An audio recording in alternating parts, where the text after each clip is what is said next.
Hello everyone, I'm Gal, and today we'll break down the first game of Worlds 2019 final, G2 vs FPX Game 1.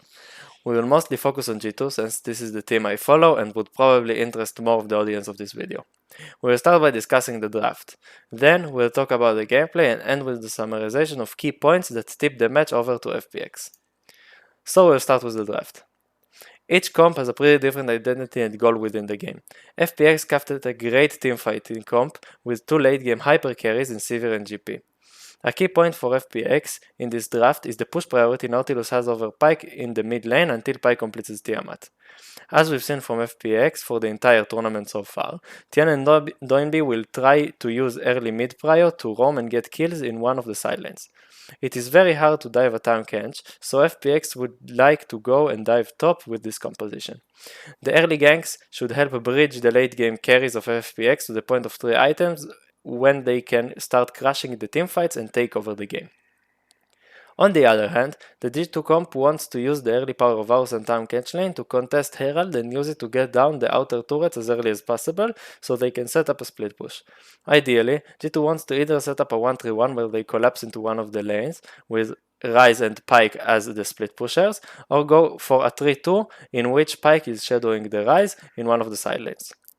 G2 needs to get a major gold lead before Sivir and GP comes online, so they can keep stretching FPX around the map, or just straight out win teamfight with a major gold lead. From G2's perspective, this draft seems very reactive to FPX and their strengths in general. I'm talking about the picks themselves, and not the general idea behind the comp. For starters, even though Ryze is a good power pick for G2, it is also a deny from Doinby. After Ryze, G2 took the Varus and Tahm Kench. FPX used this bot lane to great success with 100% win rate in the tournament versus J-Team, Fnatic and IG. G2 themselves on the other hand didn't play it for a very long time. It was clear that the G2 members, and not specifically Mickey X, weren't accustomed to playing with the pick. We'll talk about it more later when we discuss the game itself. Lastly, Pyke is supposed to be an answer to Nautilus. The pick with Predator rune should match and outroam the Nautilus and even outperform it in skirmishes, though not in 5v5 teamfights. The main downside of this matchup is that Naut gets push advantage until Pyke has Tiamat. With the potions and the rune that makes you get the early boots, that item cost becomes 17,075 gold. Up until this point, Naut has a major push advantage since Pyke doesn't have a single wave clear tool in his kit anymore. Thanks Riot. To get all that, G2 did not pick a jungler in the first rotation to match the Lee Sin. Elise was the last top tier jungle that was left up, so they picked it, even though their comp prefers a physical damage jungler. Furthermore, Elise is not that good into FPX's champions. GP and Sivir can cleanse the cocoon, while the other members are not important to CC later on when Elise becomes a cocoon bot. AD jungler that is a better skirmisher, like Olaf or Rek'Sai, that FPX smartfully banned, would have been much better here. I have to say, I generally like the idea behind the G2 draft. They are trying to match the early aggression of FPX with a better skirmisher that can follow Doinby, a strong early game jungler, and a comp that enables them to win off split push and late game rotations. There are two issues in the G2 draft, as we discussed earlier. Elise is not a very good pick into the FPX comp. Furthermore, it seems like the G2 members aren't used to play with Tahm Kench, and I'm not sure if they trained on the pick as a team or just panic picked it away from FPX. From what we know, they played it once in Summer Split vs Rogue. These are my Captain Hindsight suggestions on how they should have tweaked the draft. Dropping Tahm Kench for a jungler. As we can see, they took Tahm Kench as the third pick of the first rotation. If they drop Tahm Kench here and get something like the Olaf, Olaf is better suited for the comp and versus FPX's comp as we discussed earlier. This would probably have made FPX ban Tahm Kench and another supporter mid in those two bans, in which they banned Rek'Sai and Olaf. But Pyke would probably have stayed open anyway. Mickey could go for another support like Rakan, which would most likely have been banned in my opinion because Mickey is a famous Rakan player. Braum, which is very good in this situation. Shen or Galio, which could give G2 the pill they are looking for and some global ability. G2 could even change their AD pick to something less vulnerable like an Ashe. I'll just explain it real quick. So FPX won't use their two bans on junglers after G2 already picked a jungler. They would probably like to ban a Tahm Kench and one more solo lane. So Here on the 4th pick they can get the Pike, and on the 5th they can get their support, Rakan, Braum, Shen or Galio. These are the options I have to suggest. Ditto could even change their AD pick to something else if they feel like Varus is too vulnerable. For example, Ashe, Tristana or even Jhin, but I think Varus is still good for the situation. G2 could have utilized their bans to get rid of the GP, which is the best top laner left up, and ban another support that is good into their different support pick. That depends of course on what G2 wanted to pick for Mickey. If G2 wanted to go for the Tahm Kench anyway, I would have wanted to see an off-meta-ish physical damage dealer in the jungle that has skirmish power early instead of the Elise. I would have liked to see one of the following junglers. Kindred. Jankos is a very good Kindred player, he plays in solo queue all the time. Furthermore, she provides a lot of physical damage early and turns into another late game carry. The second option I had in mind is Xin Zhao. He can match Lee Sin very well in the early game. With that said, FPX's comp has a lot of lockdown and disengage, so it would have been pretty hard to play him in the mid to late game. My last option is Nocturne. I don't really like it because his first 5 levels are pretty weak and he can't really counter gank the Lee Sin. But if G2 could magically get to that level 6 point without FPX already blowing up one of the lanes and taking a tower or something major like that, it could have helped them very much in the mid-game rotations, getting picks, shadowing late-game split pushers, and etc. The last option, in my opinion, as a change in the draft, is to not get Tahm Kench here, but to get Pike instead. G2 should ban Blitzcrank here, like they did in the match, to show that they are willing to play the Tahm Kench. Now there are two options. The first option is that FPX still bans Olaf and Rek'Sai. In this case, G2 can ban the other counter to Tahm Kench here, as they did, they banned the Braum. Take the Tahm Kench here, and take the jungler as their last pick, which would be either Elise, like they did, or one of the physical damage jungler I suggested earlier. On the other hand, if FPX does ban the TK, and let's say drop the Rek'Sai ban, G2 can then go for a Gangplank ban, which is the strongest top laner that was left up, then get the physical jungler that was dropped, for example the Rek'Sai,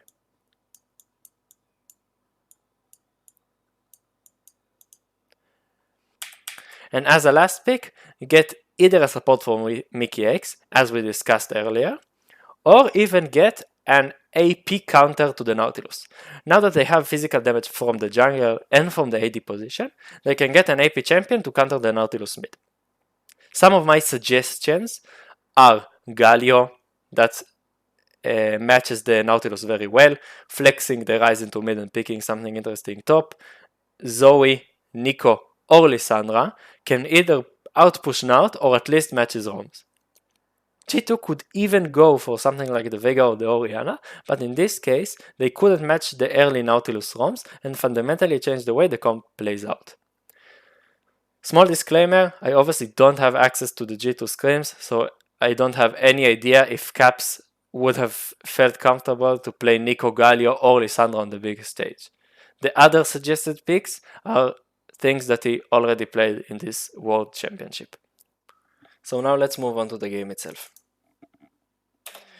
From the first minute we can see that FPX want to initiate a map split to isolate Wander on the top side from the rest of their team. This also indicates that they would like to early dive top and try to deny Wander as much CS as possible and try to break the game open through top side. They will try to do that by getting priority mid, which Nautilus obviously has on Pyke until Pyke completes his Tiamat, and then roaming top as 3 to get dives or at least deny CS from Wander. Starting now, when the wave actually crashed, we can see in the minimap that Nautilus hard pushes mid, while Gangplank tries to push top, but he can't really do that versus Arise. But Wander can't really push because of course he's playing weak side. And Lee Sin took red and then went to do his Raptors, and then he will go to Grabbz to get his level 3 as close to top lane as possible. Meanwhile, Doinby hard pushes mid and instantly roams top. Now, because Wonder has the better champion here, Gimgun cannot bring the... Gimgun wasn't able to bring the minions to the tower just yet, so Doinby has to go back mid and push mid again. But as we can see, just a little bit later, Doinby again shoves mid and roams top, while Tian already got his level 3 because he got to do cracks, which were denied because he got to do the cracks which were denied by Jankos, and now the dive commences. Look at Wonder's flash and Caps' hook.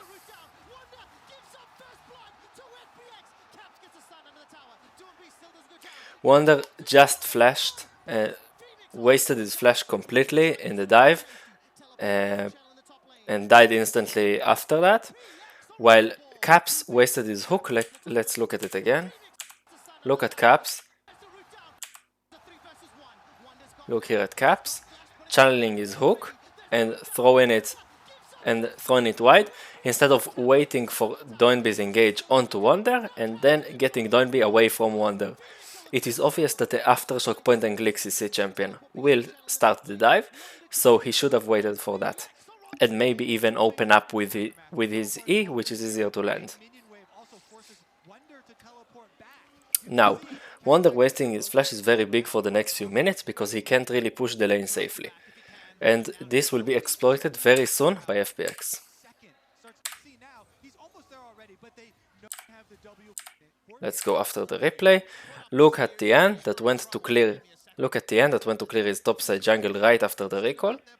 But because Thresh popped the plant, G2 thought Tian was bot side. So Tian went after he cleared top to gank top again, and Wonder thought Tian was on the bot side because of the wrong call from G2. So he went to ward alone and died. If he had flash, he could have survived this gank. If he waited for Jankos that we can look that was pathing topside, he could survive the gank. See, he already called the Jankos stop. Just a second, wait for the general vision.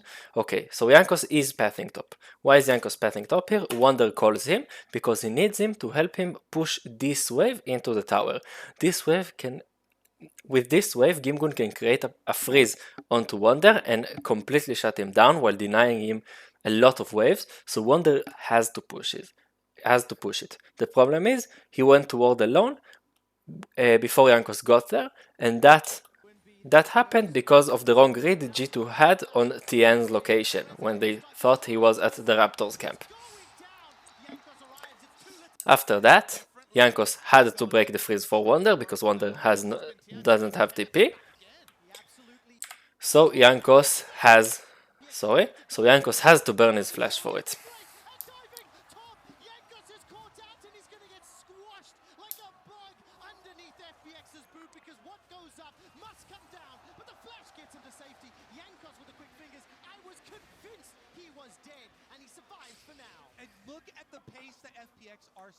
Okay, let's move on to the next replay. Now, here we can see FPX trying to dive Wonder again, making the same play towards topside that they were doing all game long. Doinby pushes mid, Doinby roams top, where G2 has no vision at all. Tian plays towards top, but Wonder recognizes that well and backs away in time. Check out this ward that Doinby had put. It is a very important ward. It is a ward that isn't revealed by the two. This ward isn't revealed by the two top lane towers, and it will be very important in the next minutes. Now, Jankos wants to make a play for the bot side tower to equalize the plays, but Perks needed a back right now. He had money for Cutlass and had no mana, so they had to cancel the play. Now, when time catch backs, G2 would want to start setting up Herald, so Mickey will path towards the general area of the Herald. The problem is, G2 has absolutely no vision over the topside jungle, so they have to send Jankos and someone else together to get the vision. Jankos and Mickey are pathing straight to top because they are afraid of a potential play FPX might do. They saw Tian and Doinb walk into this jungle 30 seconds ago, and they have absolutely no vision, so they didn't know if FPX are setting up a dive or taking a reset. FPX took a reset, and this word that Wonder should have warned Jankos and Mickey about revealed them both.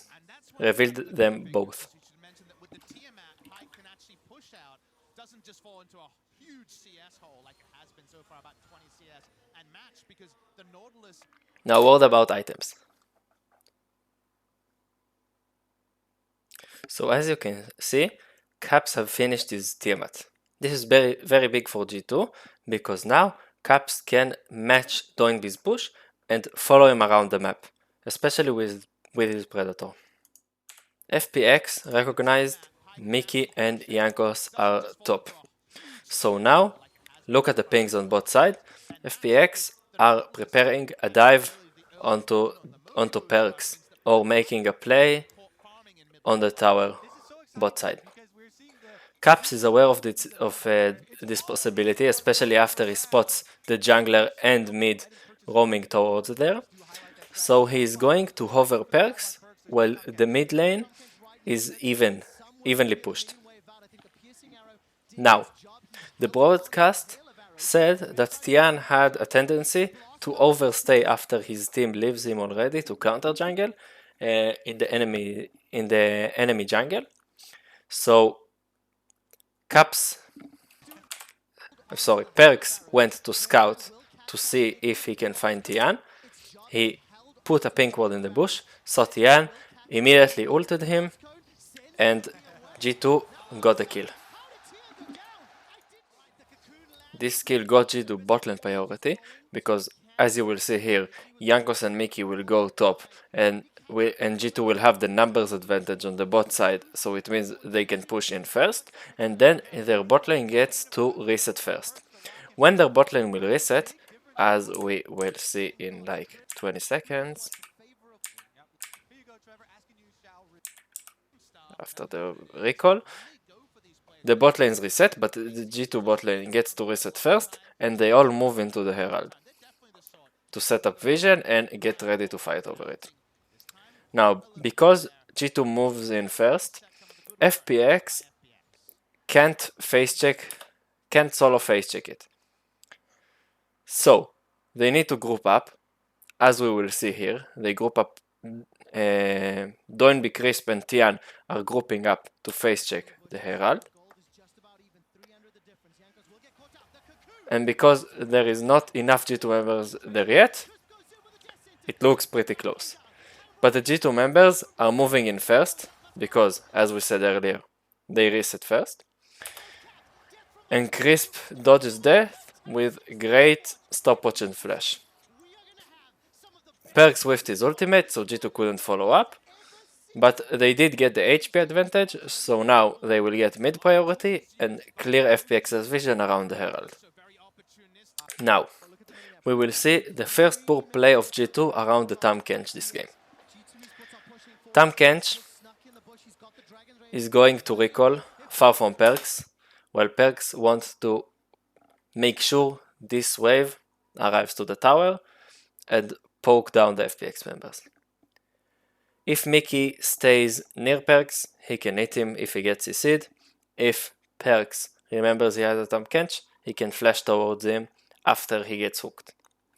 Neither of those two happened, so Crisp gets the hook, flays Perks away. Perks, instead of using his E, could have flashed towards Mickey.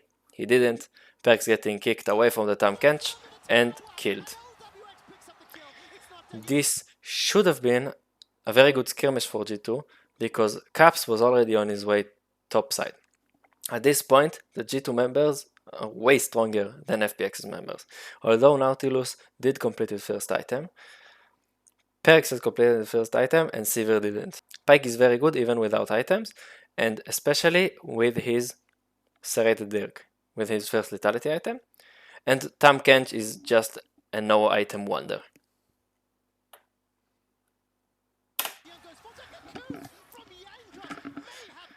G2 get 1-4-0'd,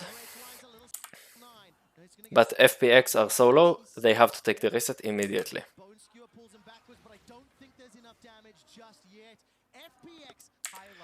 1 minute after this play, we will see another poor play around the Tam Kench.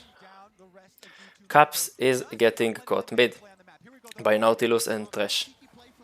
Instead of flashing towards the Tam Kench or waiting for the Tam Kench to get to him, he flashes away from the Tam Kench and dies. Even with this mistake, Wonder was already on his way to the mid lane, and with Realm Warp he manages to get the kill onto Doinpi, and G2 gets have a favorable trade here. Even though it was a 1-for-1, they have the HP advantage and they have the push advantage around the lanes. So now G2 chooses to go and take the Herald, which they have great vision control around. And FPX chooses to react with an Ocean Drake.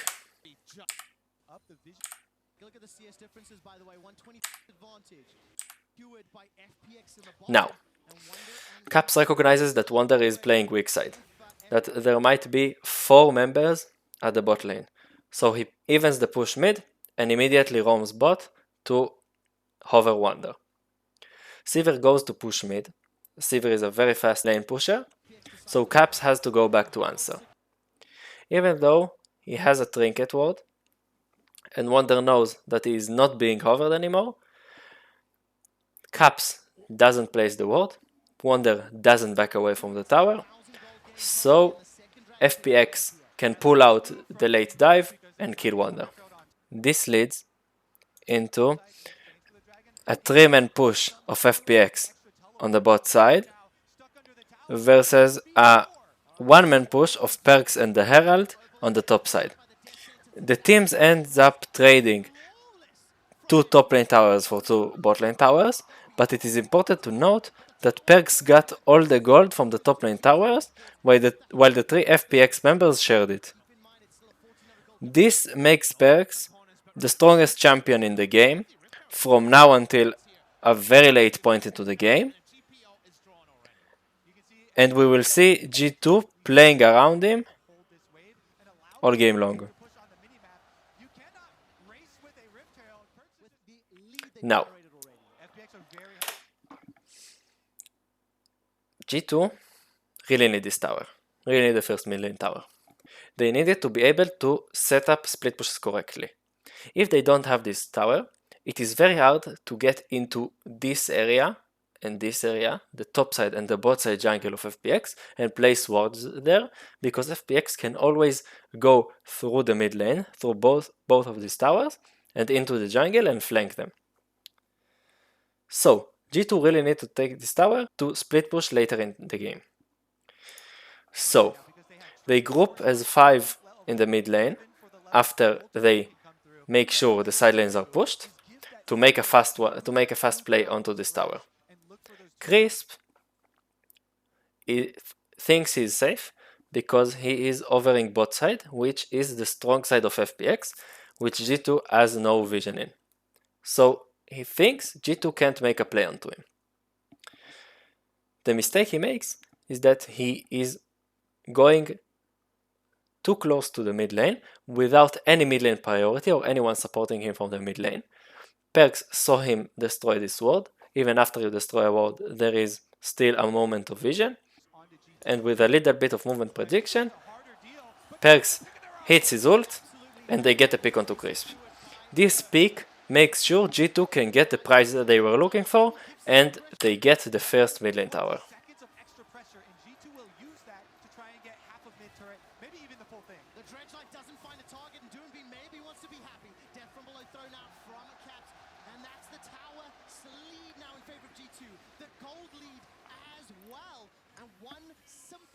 Now G2 are waiting for item power spikes, to set up a split push. When they have the power spike they want, for example, the Rod of Ages onto the Rise, and the Ginsu's Rage Blade onto Perks, and the Yumo's Ghost Blade onto Caps, they will set up a split push, which will be either a 1-3-1 or a 3-2, where when the group of Mickey, Perks, and Yankos are grouping together around the mid lane, and Caps and Wonder are on the sidelines pushing them. Both Caps and Wonder has TP, of course, to join any play that might occur, and they are a very strong duo together. So if they are staying together on one sideline, if Caps hovers Wonder without anyone knowing Caps is there, and FPX sends any of those 2 members or even 3 members to kill Wonder, Caps can join in, and most of the times it will be a favorable trade for G2. The problem is, Wonder forgets he's playing versus maybe the hardest of engages with the Sivir ultimate, Thresh, Flash, and GP ulti, which was down on display, and he shows himself mid when FPX's goal is to get priority over the mid lane to take this top tower. So he's already where FPX wants to go, so LWX just presses R, Crisp flash onto him, Nautilus CC chains him, and he dies. This kill gives FPX the top lane tower that they wanted. But because they can't really siege, they can't take the mid lane tower. They can't siege because their comp is way too... doesn't have enough range to actually hit a tower while sieging, and G2 has a lot of pick potential, so it's very risky to walk up to the tower.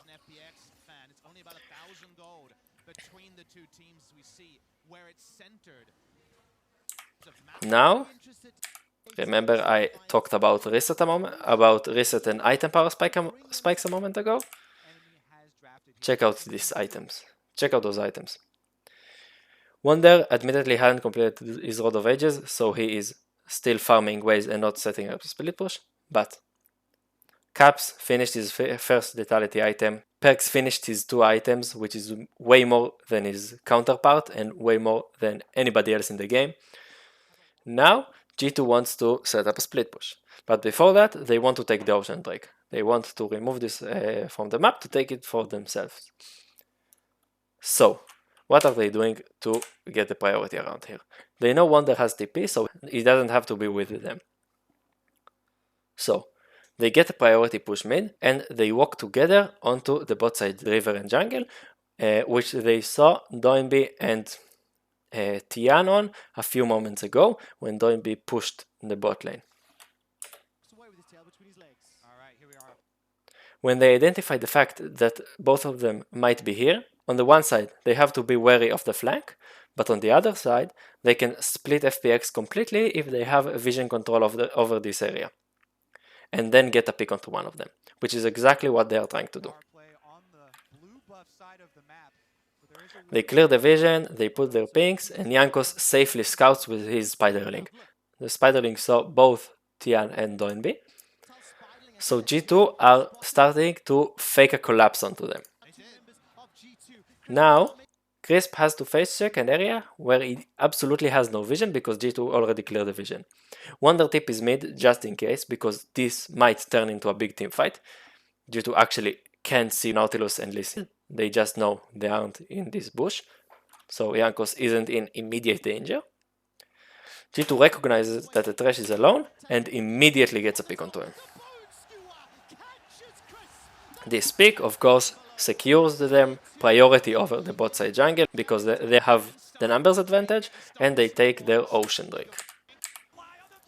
They now have the item spikes we discussed earlier, and they want to set up a split push.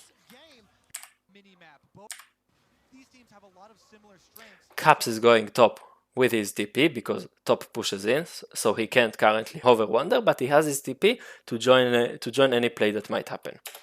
Mickey is backing to get pinks and refill his wards, and Perks and Yankos are already waiting for their team on the mid lane to set up the 1-3-1. Now, this might be the biggest mistake of the game. This is the game changer, the first game changer that occurred. Finally, G2 has their dream setup. The AD carry has way more items, the Ryze is on his very oppressive mid-game point, their Pyke is on his power spike, they want to set up the 1-3-1.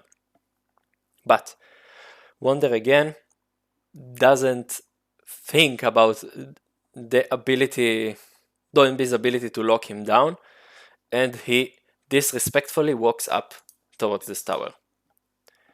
G2 did not clear wards from FPX's last play onto the top side. We can see there is a ping here, a ping here, a ward here, and a ping here. So FPX knows that Wonder is alone. So they aren't afraid of going onto a play on him. If Caps was hovering, let's say there was not a ward here and there was no ward on the way and Caps was hovering here, this play might have gone differently for G2. But because FPX knows that Wonder has to be alone, they get the engage on him. And a super easy engage on that one. Doinby just used his proto belt to close the gap between him and Wonder. To save Wonder's life, Caps burns his TP, Flash, and Realm Warp.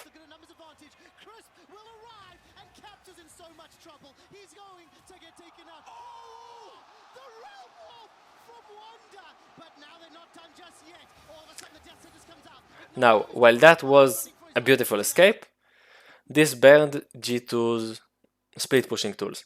Now they can't split push at all. There is no TPs on their solo laners. Wonder can split push because he can't join the team. Caps can split push because he can't join the team. They can't make a play onto 3 lanes because they have no TP. If an engage were to happen on their 3 champions mid, they can join. If an engage were to happen on one of the split pushers, no one can join. So now G2 has to stand still with FPX, let those 2 hyper carries farm up until they get one of their solo laners TP.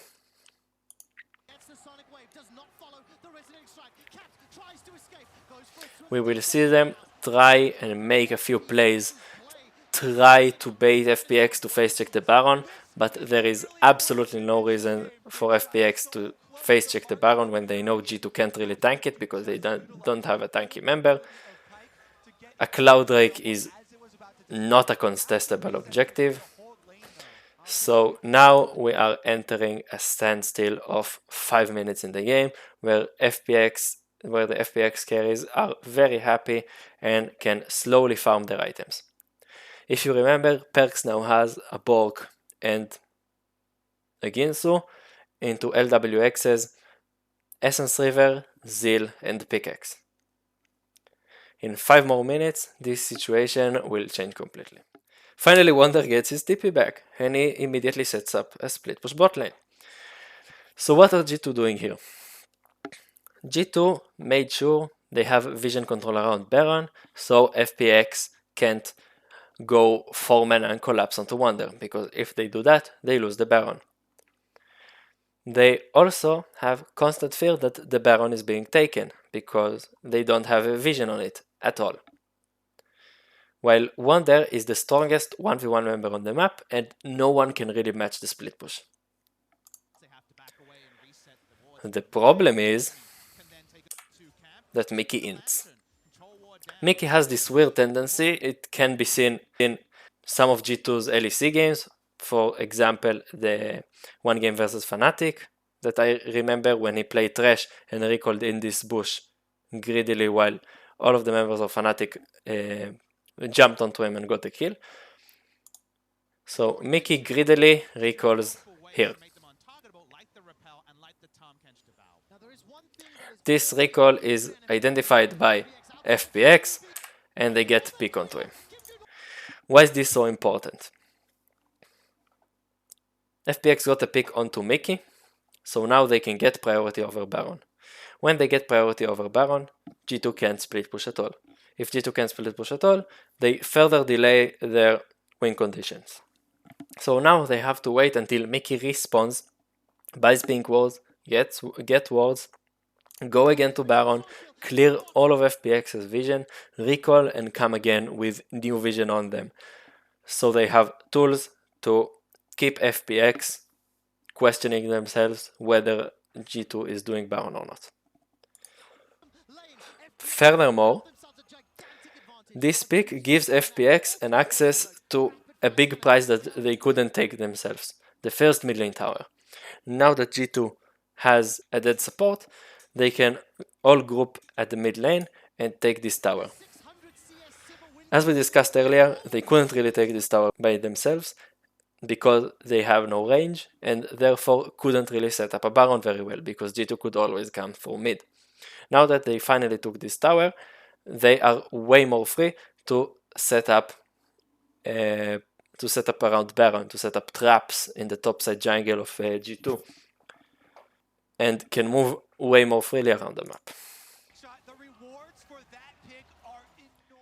Okay, now we will move to the play on the next objective, the Infernal Drake. The Infernal Drake is coming up, and this is a very big Drake for both of the teams. Late game Infernals are super OP, especially before the new season's patch. The Drake itself is stronger, so both teams want to take it.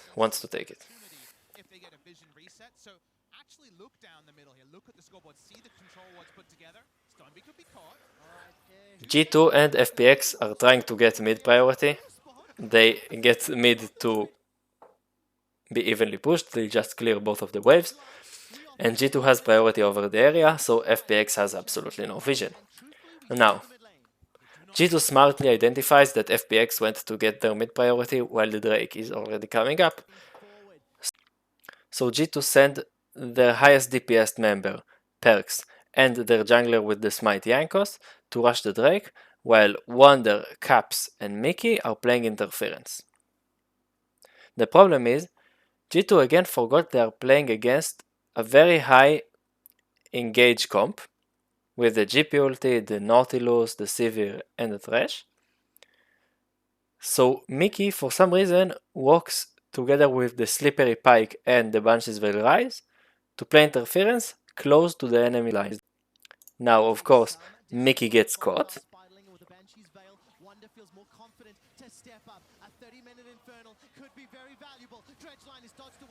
Even though G2 gets the Drake, Mickey gets caught.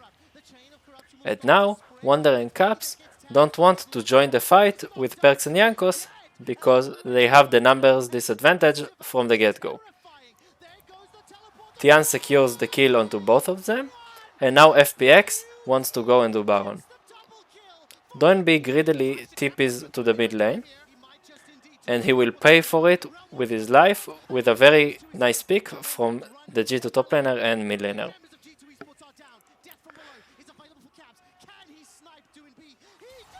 FPX were looking for this kind of opportunity all game long because their comp can't really siege, so the Baron is their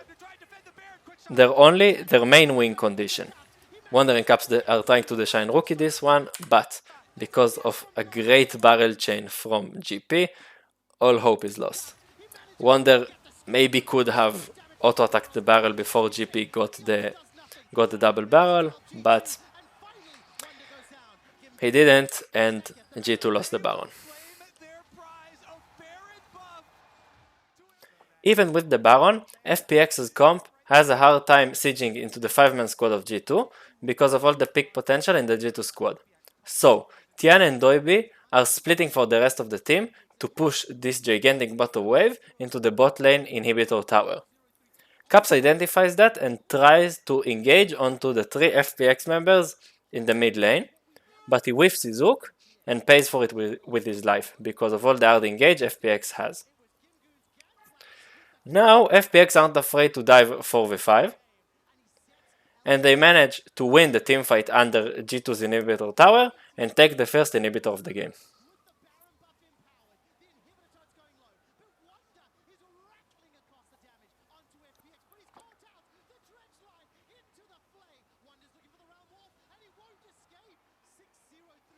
At this point, G2 have practically lost.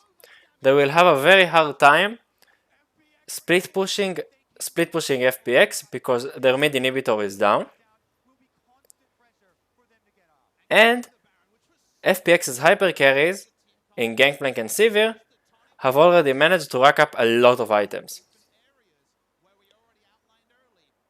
G2 has to make a miracle or a genius map play happen to get the win from this point. At 34-30, G2 are setting up a top lane push, while Caps and Jankos, which will soon be Mickey and Jankos, are making sure that there isn't a big scary super minion that will take their base while they're at the top lane. FPX are completely unprepared for this because they think G2 will come and contest the Elder Drake with them. Now, GP ulti and Doinb are trying to protect this tower, but there are already 3 members of G2 here, now 4, so he can only stall for some time. Let's watch the fight and then we will talk about it.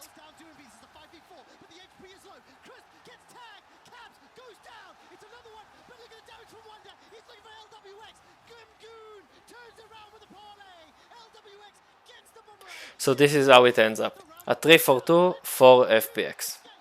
What could G2 have done better? Let's take a look.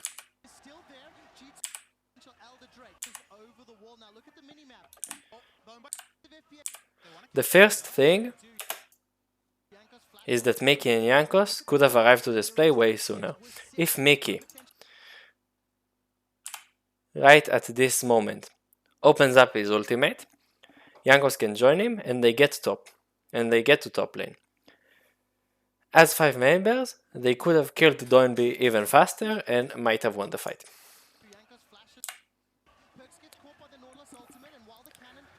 The second mistake we can see is Perkz whiffing his ult.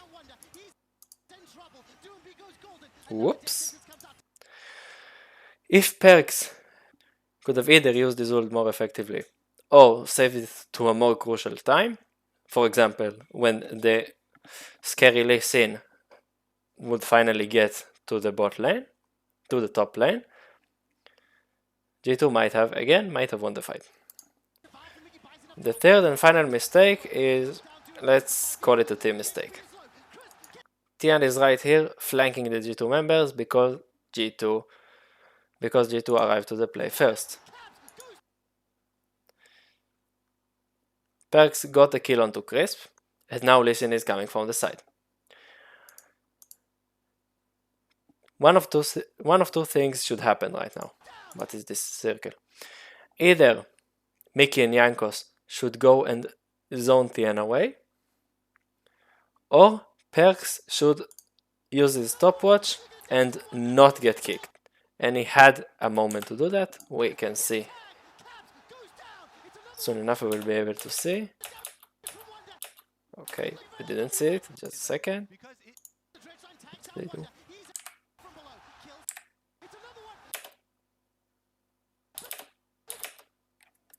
See right here, this frame, it's of course a very fine margin, but at this moment, Perkz was rooted.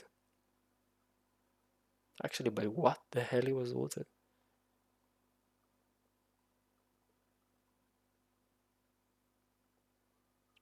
Oh, he got CC'd by the trash hook, which is a stun that turns into a root. So now, Perkz could have used his stopwatch to prevent Tian from kicking him and stay in a better position while the G2 members are surrounding him.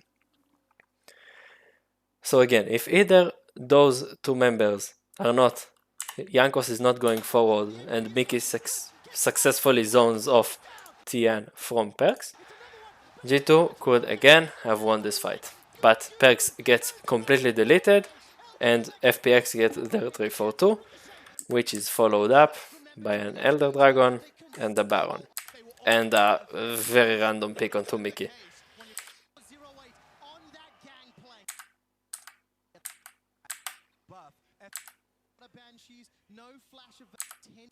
Now, G2 can't of course contest this Baron, so they want to try and make a bot lane play, but because Mickey is dead, they don't really commit, they take one tower and they back away. And the last nail in the coffin for G2 is a super greedy wolf camp that Wonder, that has no dashes, had tried to take, probably to finally get his Rabadon. The FPX members found him. Crisp hits the hook, and they get the kill.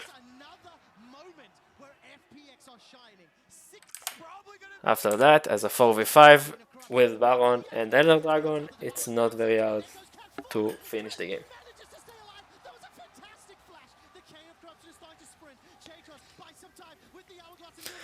A word on item builds.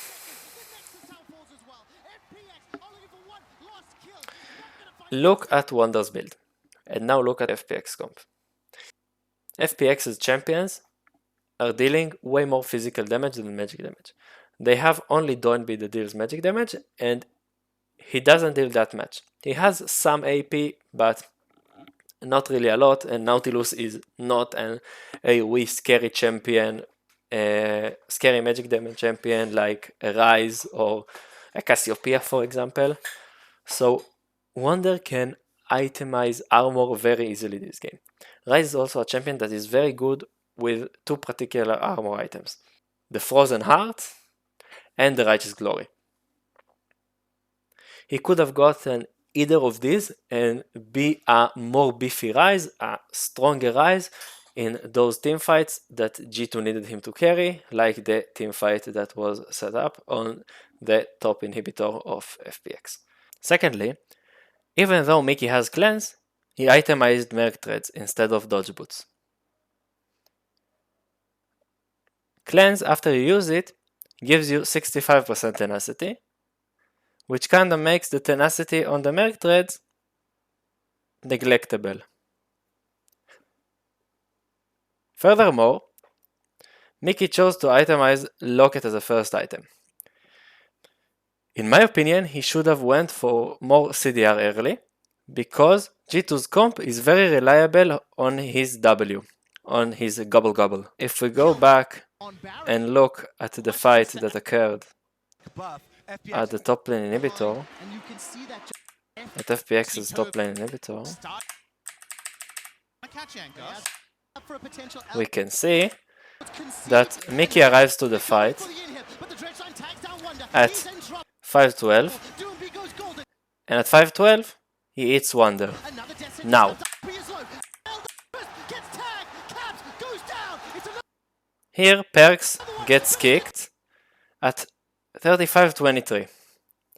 If Mickey had his W up at this point, if he had more CDR and he had his W up at this point, he could have saved Perks from getting kicked and dying immediately, which might have saved the entire game for them. To summarize, the draft from G2 in my opinion was generally fine, but they did not play well around this bot lane, around their bot lane. Tahm Varus is a high priority lane that can easily dive, and if they just tanked the dive onto Wonder and went bot lane and dove LWX and Crisp again and again, they might have gotten a bigger advantage bot lane. Furthermore, they didn't play around the Tahm Kench very well. We saw it in 3 examples. We saw the top lane fight at 12:30 when Perks went away from Mickey and Mickey couldn't hit him.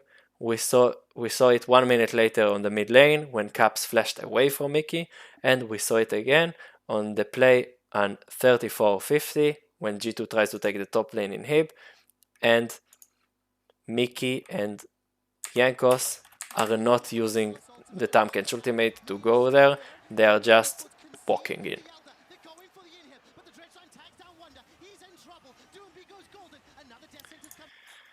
Gameplay wise, the early game went fine, I'd say for both teams. FPX wants to get a few kills onto Wonder and try to deny him. They did that fairly well. he would have gotten a much bigger lead onto Gimgun if they didn't do the map split. And G2 got into the mid game as they wanted it. They had 2 items on the rise, they had a major lead on their AD carry, and they had their item and a half onto caps at the 20-minute mark when they wanted to start split pushing. There were 3 big plays that tipped this game over to FPX, in my opinion. The first one is Wonder getting caught on the bot lane. When Wonder got caught, G2 had spent Caps' TP, their only solo laner TP that was up for the next 5 minutes to save Wonder. If they just let Wonder die and keep this TP, they could have set up another split push 2 minutes later. Instead of that, they use the TP, save Wonder, but go into a 5 minutes of standstill where LWX and Perks are farming, and they got into the point where both of them has 3 items, and Sivir with 3 items comes online. And this is where this champion turns into a very strong champion, into the hyper carry she is late game.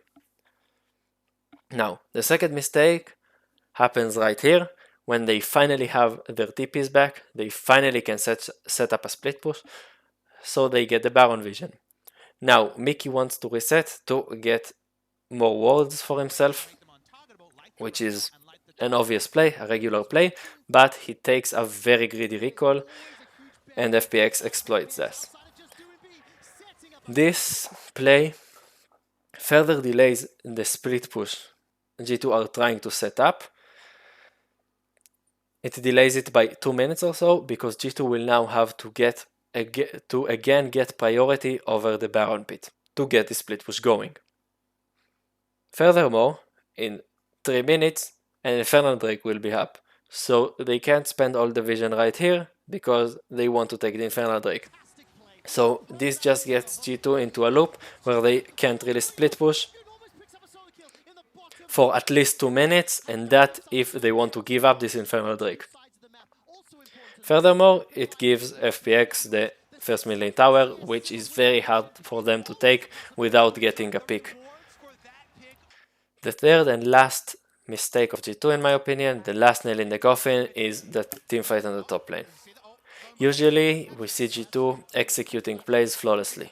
This time we saw 3 big mistakes that made them actually lose this fight.